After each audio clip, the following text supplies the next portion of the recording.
Bueno, muy bien, muchísimas gracias por esperarnos. Estamos en vivo hasta las 11 de la noche, casi las 10:30. Y bueno, tenemos realmente muy interesantes invitados para este largo bloque, donde vamos a discutir política, economía. De todo un poco. Aquí está Ignacio Ortelli, que es periodista del diario Clarín. Ignacio, bienvenido. Lo tenemos al gran Javier Milei. Siempre polémico, siempre en las redes sociales hay rebote cuando viene Milei, así que... Uno de nuestros abonados, se puede decir. Sí. También abonado nuestro querido amigo Aldo Piñanelli, fue presidente del Banco Central, un hombre con muchísima experiencia política también, juega en el Frente Renovador todavía, sí, ¿no es cierto? Claramente. Sí, ya me voy a morir ahí. Y está Paula Premrow, que es, bueno, también una de las damas del mercado, una de las mujeres más activas en las mesas de dinero. No se crean que los que compran y venden bonos son solo hombres. No, mira, Paula es un claro ejemplo de que eso no pasa. Una gran bonera. Bueno, vamos a arrancar con lo que estábamos planteando al principio. Donaldo Piñanelli, usted ha estado en el gobierno, usted también recibió alguna vez una herencia. Sí. Muy bien. ¿Cómo es la cosa, digamos? ¿El problema es el que firmó el contrato del dólar futuro o el que lo pagó? No, los dos. El que firmó el contrato del futuro. Pero hay que decir que Sturzenegger, cuando llegó al Banco Central, no quería agarpar esto. Ya lo sé, yo hablé mucho. Y vos hablaste, ¿vale? Sí. Lo que pasa que es un contexto político distinto. Cuando yo me hice cargo en el 2002, lo que estaba colapsado era el sistema bancario, pero también el sistema institucional político de la Argentina. Entonces se había decretado la emergencia económica general. Y se le había dado, la verdad, una gran independencia por parte del Congreso Nacional en términos cambiarios y monetarios al Banco Central, mucho más de lo que decía la Carta Orgánica. Exacto, claro. Y eso nos facilitó algunas cosas, ¿no? Fue muy duro, muy difícil. No, yo creo que no es comparable. Claro, porque vamos a poner, acá está también Paula Premrow, que en su momento, ¿qué pasó? Cuando Sturzenegger dijo, esto no se puede pagar, también es cierto que el mercado y algunos, digamos, periodistas, yo también en ese momento dije, ¿cómo? ¿Vamos a empezar haciendo un default? Claro. Se va a empezar parte del equipo económico también tenía ese planteo, sí, pero Sturzenegger sabía que se le venía el problema, digamos. Sí. ¿Era así o no, digamos? Sí, bueno, yo creo que los inversores lo que iban buscando durante los últimos meses del año pasado era qué poder hacer con los pesos frente a lo que parecía una decisión que llegaba en diciembre, gradualista o de shock en ese momento, digamos que no se sabía quién iba a ganar, pero creo que compraban también contratos que estaban dentro del marco de la ley, ¿no? Que digamos que operaban contra una contraparte ciega, también el comprador, ¿no? Con lo cual me parece que sí, fue polémico, tuvimos muchos días de muchísima incertidumbre, el mercado cerrado de futuros durante varias semanas, esperando a ver qué pasaba, con muchas modificaciones, septiembre, octubre y noviembre, era un tema candente, sobre el cual estuvimos muy encima, sobre el cual la gente estaba muy encima, y que bueno, que creo que obviamente es polémico. Y con el diario del lunes, aquí le damos también paso al querido Milei, con el diario del lunes, ¿se hizo bien en pagar los contratos de dólar futuro de Kicillof y Vanoli o se hizo mal? Es que quedan contratos hasta junio, ¿no? Sí, por supuesto. Queda una buena parte todavía. A ver, desde mi punto de vista la decisión es correcta. Haberlos pagado. Sí, porque digamos, vos los contratos, digamos, los tenés que cumplir. Digamos, era un mal arranque. Y mirad, si esto no será así, Sturzenegger recibe, Diego, y esto lo hemos discutido muchas veces acá, recibe un colosal desequilibrio monetario de cerca de 200.000 millones de pesos. Este problema del money overhang que tuvo lugar, digamos, en el 59, en el 75, y que terminó con crisis inflacionaria de sextuplicación de la tasa de inflación, caídas del PBI en el momento más agudo del 6%. Y Sturzenegger, digamos, resuelve este problema con una colocación fenomenal de letras. Claro. Es decir, si él hubiera arrancado mal, defolteando los contratos, ¿con qué cara te va a pedir esterilizar las letras? Hay que también decir algo, me parece, también hay que volver un poco para atrás. En alguna medida, es decir, en la Argentina había un cepo cambiario, por lo tanto las empresas, los grandes inversores, tenían toda la plata en pesos adentro de los bancos, sobre todo las multinacionales. Y las multinacionales, por contrato, tienen que cubrir sus posiciones. ¿Qué es lo que yo quiero decir? Si no hubiera habido el dólar futuro trucho, todo lo que sabemos, pero si no hubiera habido el dólar futuro de Vanoli y de Kicillof, acá había una corrida de depósito. ¿O no, Aldo? A ver, ¿O no había una corrida de depósito? Estamos hablando del año pasado, ¿eh? Sí, no. O el blue se iba a 25 mangos. Espera un poquito, a ver, acá hay un presidente del Banco Central. La cantidad de importaciones que se dejaron de pagar el año pasado eran unos 6.000 millones de dólares. Eso es lo que las empresas de importación no podían pagar porque tenían los pesos, pero el central no le autorizaba a girar los dólares. Ya te escuché, pero se vendieron 18.000 millones de dólares. Claro. Vos originalmente dijiste a ver quiénes son los que compraron, si históricamente habían comprado y si tenían que cubrir una posición. A ver, si yo tengo una empresa, no sé, un fondo de inversión que está americano que está en Argentina y tiene un patrimonio y tiene que hedgearse para evitar esto, siempre lo hizo. Y que lo haga 14. Lo hubiera hecho al dólar bolsa. ¿Por qué le regalaron 4 mangos? Bueno, pero él podía hacerlo a 10.80 porque era lo que le ofrecía el central. Por supuesto. Ahora, si van señores, pongo el ejemplo máximo porque me pasó, el kiosquero de la vuelta de casa, que un día me llamó un amigo de un banco y me hizo comprar 50.000 dólares de deuda futuro porque vos sabés que encima no se ponía la plata. Porque ese es el otro tema. Vos recién hablabas del dólar ahorro, pero el dólar ahorro la gente ponía el dinero. En el dólar futuro es un contrato de compensación al momento del vencimiento. Entonces yo conozco empresas que en toda su vida jamás habían hecho un dólar futuro y que entraron al dólar futuro, pues ya total no hay que poner plata. Bueno, claro, el Banco Central le ofreció una pero ahí volvemos a la discusión filosófica de quién es el que firma o el que paga, ¿no? Sí, ahí igual... Perdón, vamos a terminar.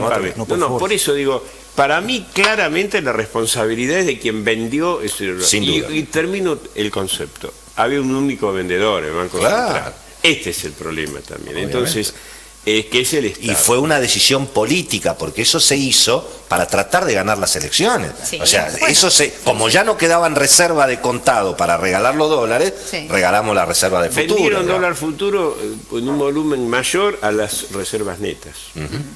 Ahora, no se puso no se puso en un problema el propio gobierno cuando dijo esto es ilegal políticamente. Bueno, ya no digo judicial. Políticamente cambiemos, dijo todo. Esta operación es ilegal. Y después se sentó en el gobierno y dijo, lo voy a pagar. No soy abogado, pero yo hice más o menos esta comparación. En el mes de octubre, noviembre, Negri y el amigo Pinedo, el compañero Pinedo, hicieron la denuncia ante un juez que tocó ser Bonadío, con la asistencia técnica de Alfonso, un gran amigo personal, Alfonso Pratgay, y algún otro economista que no me acuerdo quién era. Pero básicamente ese era el trípode de la denuncia. Se hace antes de las elecciones, ganan las elecciones y pagan esa denuncia. Yo a veces comparo como que yo perdí un cheque, hago la denuncia en la comisaría y al vencimiento lo pago. Digo, algo hice mal, o hice mal la denuncia o hice mal el pago. Yo no sé esto cómo se destraba judicialmente. Y en lo político... Eso era lo que decía Aldo. El gobierno ahora dice, ese proceso no era ilegal. Nosotros no decíamos que era ilegal. Nosotros decíamos que el que estaba vendiendo estaba regalando los dólares.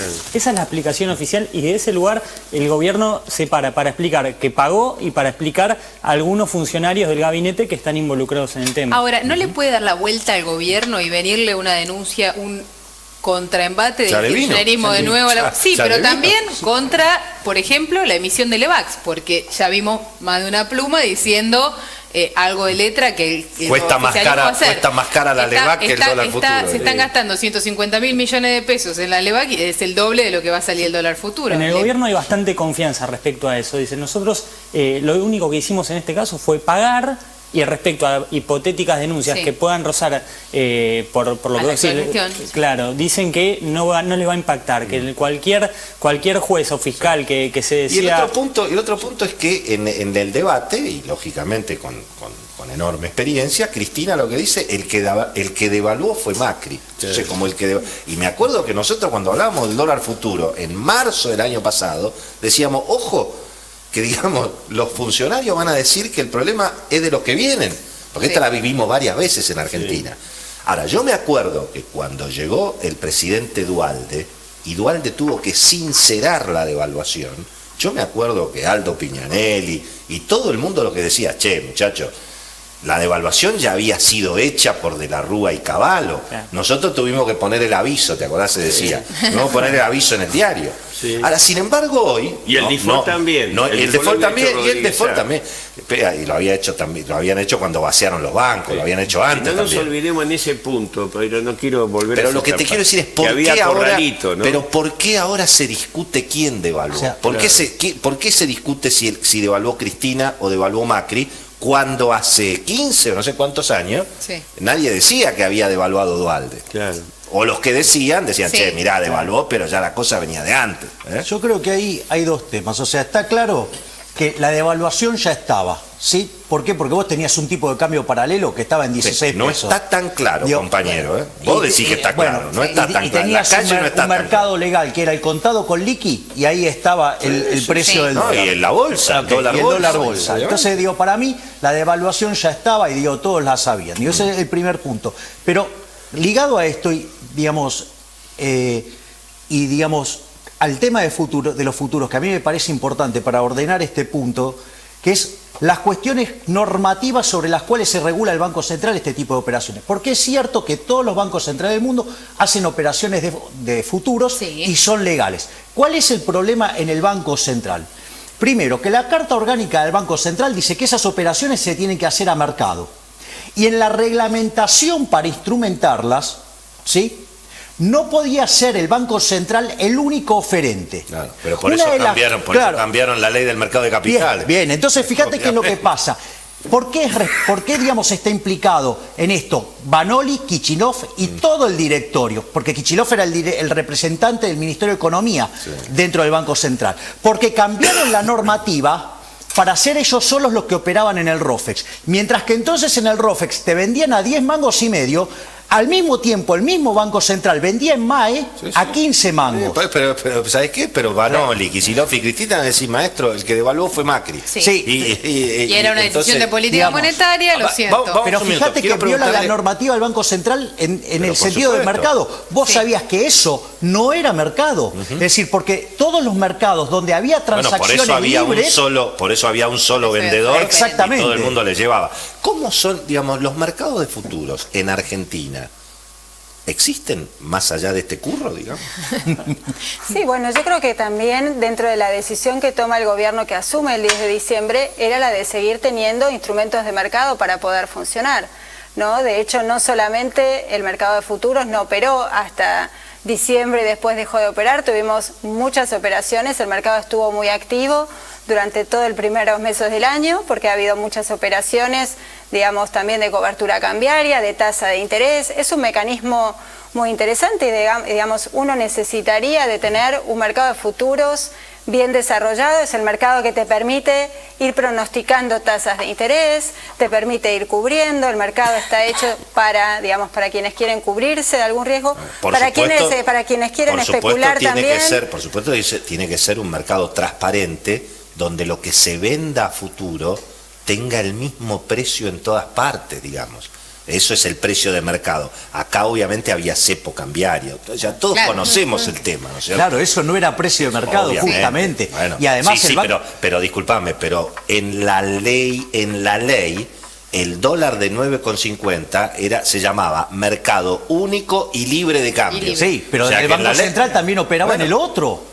Ese es el problema. El Banco Central no solo operaba ROFEX, donde era el único y donde el directorio modificó las condiciones para operar. También operaba contado con liqui. Claro, entonces al operar contado con liqui, ahí está hasta las manos, disculpame el término, pero digamos, o sea, ¿qué hacía operando entonces? ¿Por qué en uno vendía a 10,50 y en el otro vendía a 15? Está claro, y es más, te voy a pasar un dato adicional, porque si bien... digamos, la Carta Orgánica del Banco Central aún está muy devaluada con lo que es una burrada, ¿no? Porque aún no es una burrada, porque, digamos, si habría que hacerle un juicio mala praxis, Marcó del Ponte y sacarle el título, porque a un instrumento de política económica le asignan 5 objetivos, o sea, violando la regla de Tinbergen, un escándalo, es una burrada. O sea, pero al margen de ese problema... también está el tema de qué rol tiene la señora Cristina Fernández de Kirchner en todo esto, de si el Banco Central era independiente o no. Dice la nueva Carta Orgánica, dice que es un ente autónomo, ¿Sí? No, pero de hecho Kicillof y Vanoli la mandaron abajo del camión a Cristina. Claro, porque dijeron que en realidad el Banco Central, digamos, no era autónomo. Claro, eso es lo que te quiero decir. Mirá, digamos, cuando vos revisás las declaraciones de Cristina Fernández de Kirchner, cuando se cumplen los 75 aniversarios del Banco Central, la señora sale a decir que no existía nada como eso de la independencia del Banco Central, que se repetía como una letanía porque quedaba bien, pero que en realidad los bancos centrales no eran independientes, o acaso se creían que Bernanke o el Banco Central de Inglaterra no eran funcionales a un poder político. Pero me parece que, digamos, demostrar en sede judicial que había una asociación ilícita. Ahora te voy a pasar dos datos más. Eso es medio difícil. Te recuerdo que lo echó a Delgado. ¿Se puede judicializar la política económica? Mucha gente dice no se puede judicializar la política económica. ¿Cómo no se puede judicializar la política económica? A ver, perdón. A ver. Estamos hablando que el Banco Central tiene una ley que es la Carta Orgánica. Que dice que es autárquico, es más que autónomo, es porque fija su propio presupuesto, o sea, tiene más independencia en teoría. Dice en su artículo 3 que ningún miembro del directorio del Banco Central puede recibir instrucciones, recomendaciones ni órdenes de ningún integrante del Poder Ejecutivo Nacional porque es causal de destitución. Dice su artículo 4 que el ministro de Economía podrá designar un representante personal ante el directorio del Banco Central con voz pero sin voto. O sea, participa en la reunión de directorio, pero no puede votar, puede hablar. Y luego el artículo 18, inciso A, hace referencia, dentro de todas las funciones que tiene el directorio del Banco Central, que podrá vender a término divisas a precio de mercado. O sea, hay una ley que respetar. Lo que hay que analizar es cuál de esos artículos, si no todos, no fueron respetados por la gestión de Vanoli. Si es cierto que se reconoce que el señor Kicillof se sentaba en la mesa de dinero y cambio del Banco Central y daba órdenes y operaba, hay una doble delito. Eso no tiene nada que ver con el dólar futuro, eso ya en sí mismo es un problema. Pero desde ahí operaba en el dólar futuro. Está bien. Sí es cierto, yo no tengo ese dato simplemente. Pero él lo declaró. Él lo declaró. Yo tengo todas las pantallas y lo opero yo. Lo declaró en los diarios se dice. Ahora, por eso hay que ver en sede judicial. Hay que ver Bonadío qué pruebas tiene o no para poder procesar. Yo creo que a Vanoli y a todo el directorio hay pruebas contundentes para procesarlo. Eso no, yo no tengo ahí ninguna duda. Tengo mis dudas sobre Kicillof y Cristina, porque ahí tiene que haber... Pero vos entonces, como expresidente del Banco Central, vos decís que al directorio del Banco Central y al presidente le cabe una responsabilidad. Sí, por el artículo, como mínimo, 18, inciso A. Y si no... por haber recibido, si se da lo de la instrucción, artículo 3, haber recibido instrucciones. ¿Cómo está impactando adentro del gobierno, digamos, la contraofensiva de Cristina? De decir, acá es al revés. Cristina dice, acá la asociación ilícita es Macri, que se organizó para llegar al gobierno. Antes que eso le vendió dólar futuro a los amigos, los amigos compraron dólar futuro y Macri devaluó para que los amigos se enriquecieran. Eso es lo que está diciendo de Macri, eso es lo que dice Cristina. ¿Y de Cristina no? Bueno, no habla Cristina de sus amigos, ella habla de los amigos de Macri, digamos. Por eso yo vio la lista y no quiere contar algún nombre. No puedo, pero me gustaría, yo creo que algún día Bonadío, si levanta el secreto del sumario, vamos a conocer la lista. Es muy importante. Porque uno puede tener, los que conocemos en el mercado, quién estaba actuando para hacerse vivo y quién actuaba profesionalmente. Claro. Bueno, al gobierno le resolvió algunas cuestiones. La citación de Bonadío en el gobierno no fue bien recibida porque dijeron, justo la van a convocar por una causa que es muy difícil que prospere. Al menos eso es lo que ellos creen. Claro. No ven con posibilidad que prospere un procesamiento o más allá de, digamos, de los otros litigios judiciales que tiene Cristina, que son varios.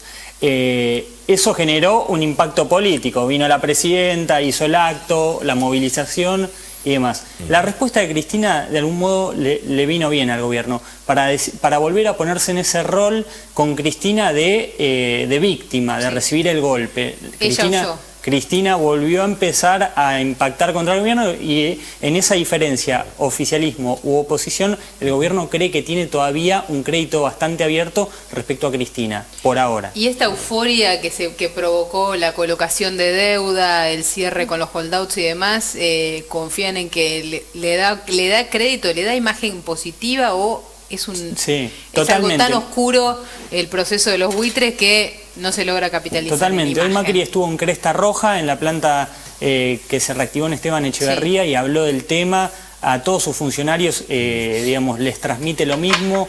Con estas inversiones, con esta colocación de bonos, damos una señal muy importante, y él lo que dice en privado es: están empezando a caer inversiones y en cualquier momento esto se reactiva y la economía empieza de vuelta.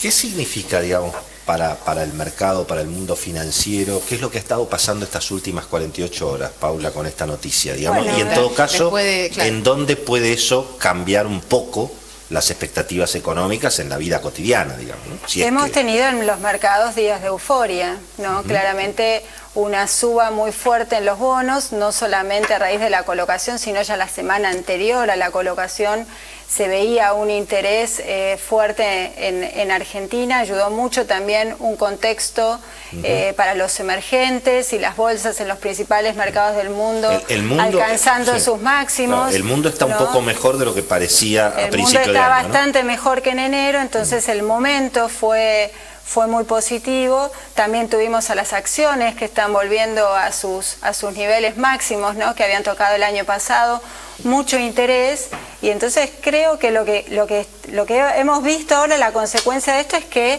el costo de endeudamiento para la Argentina ha bajado. ¿Se puede comparar esta situación que se está viviendo hoy en el circuito financiero con el boom que hubo, qué sé yo, cuando apareció la convertibilidad, o cuando Duhalde, acá con el compañero Piñarelli, estabilizaron la situación económica, fueron a un acuerdo con el fondo, pusieron las retenciones y empezó a volar todo en términos de precios? Estamos en un momento de un proceso de normalización financiera. Ya el riesgo país lo tenemos en niveles que estaba en el 2007, ¿no? Estamos en niveles de 380 puntos básicos. Estamos en línea con los comparables para la misma calificación, ¿no? Le han puesto a la Argentina una calificación de B para sus nuevos bonos. Estamos como está Jamaica, como la República Dominicana, y uno mira cómo se comportan, cuál es el rendimiento de los bonos de esos países, y estamos en línea con ello. Quizá todavía tenemos un cierto potencial de suba. El mercado siempre se adelanta y lo que piensa es que detrás, digamos, lo que viene ahora es la segunda parte del programa económico, donde deberíamos ver las medidas fiscales, un programa monetario, digamos, hacia dónde vamos después, y vamos a tener también, lo que sí también se abre, me parece, es un proceso, o la ventana abre para que provincias y empresas puedan volver a los mercados. De hecho, el gobierno dijo, esta es la única colocación que va a ser el soberano en el año, para dejar lugar. Tengo mis dudas, no lo sabemos. En el exterior, otras operaciones. Aldo, ¿cómo la ves? ¿Cómo ves mirando de acá? Acá hay un tema muy importante que sobrevuela todo esto. No estamos más embargados. Yo recuerdo, como vos sabés, me presentaste, yo asesoro al bloque de diputados del Frente Renovador, a Sergio Massa, y me acuerdo cuando empezamos a hablar de esto en febrero, que nosotros en el Frente Renovador decíamos, che, este acuerdo con los holdouts, ¿cómo viene? ¿Viste? No nos gustaba mucho, pero sabíamos que había que destrabarlo, hasta que Macri un día lo llama a Sergio y le pide que le demos una mano porque era crucial para la gobernabilidad. A partir de ahí, Sergio, al equipo económico que yo integro, nos dijo, muchachos, pónganse a trabajar, hay que ayudar acá. Está bien, ahora espera. ¿Y ahora? No, ¿Y pero a partir de ahora? A partir de ahí se sacó la mejor ley posible. Es muy oneroso para la Argentina el acuerdo con los buitres, no es para festejar. Claro. Y también esta tasa del 7,6% que llegamos a pagar a bonos de 30 años también es el doble de lo que están pagando nuestros países limítrofes, que están calificados triple. Pero es la mitad que le pagamos a Chávez. Sí. A Chávez se le pagó 15. Bueno, está bien. Digo, no a Chávez. Pero los bonos cotizaban a eso. Está bien, pero vamos a hablar claro. Lo dijo Chávez, también es cierto, son 2 puntos menos lo que pagó Kicillof cuando compró Repsol y cuando le pagó al Club de París. También, ¿no? Sí. Así que hay una mejora, no hay ninguna duda. Hasta ahora, lo que nosotros hemos logrado como país, entonces es fundamental. Primero, nos levantaron el embargo, eso era fundamental para empezar a funcionar. En cuanto al tema inversiones y perspectiva, ahora entran a jugar otras consideraciones. Lo que yo veo en mi actividad es que hay mucho interés por activos ya instalados en Argentina, fundamentalmente inmobiliarios y algunas empresas en funcionamiento. Inmobiliario porque los inversores ven en la Argentina un retraso en el valor de la propiedad inmueble y aparte es más barato comprar que construir. No es extraño que un tipo como Einstein, muy vinculado al mundo externo de inversores, se compró el mercado del plata. O sea, no es para poner ahí el banco hipotecario, ahí van a ser oficinas de lujo, una galería espectacular, y el día de mañana va a valer el doble de lo que invirtió. Y está bien, él hace su juego, pero yo lo que veo por ahora, hasta el propio grupo Soros, que en algún momento estuvo vinculado a Einstein, está sondeando y preguntando. Mira, hasta me han preguntado. Nos quedamos sin tiempo. ¿Cuánto vale un cine? Entonces, una pregunta, espera, Aldo, las inversiones productivas no van a venir por ahora, eso quiero decir. Pero está bien, pero la inflación, vos 40%. ¿Y vos creés que puede bajar en el segundo semestre? Sí, va a bajar ahora, pero vamos a ver cuánto. 40. ¿Milei? Para mí, la inflación va a estar en el orden del 30 al 35%, más cerca del 35%. Desde mi punto de vista va a haber una fuerte desaceleración de la tasa de inflación, tarde o temprano. ¿Y hay atraso cambiario dólar fin de año que 17, 18? Ahí está el problema. Entonces hay atraso cambiario. Claro, no, porque a partir del 1 de mayo comienza el atraso cambiario. ¿Viste? Bueno, eso depende, lo del atraso cambiario, porque si vos tenés tipo de cambio libre, es tipo de cambio libre, no hay atraso cambiario, es precio de mercado. O sea, con 38 de tasa. Señores, tenemos que cortar el bloque porque nos van a matar. Gracias, gracias a todos.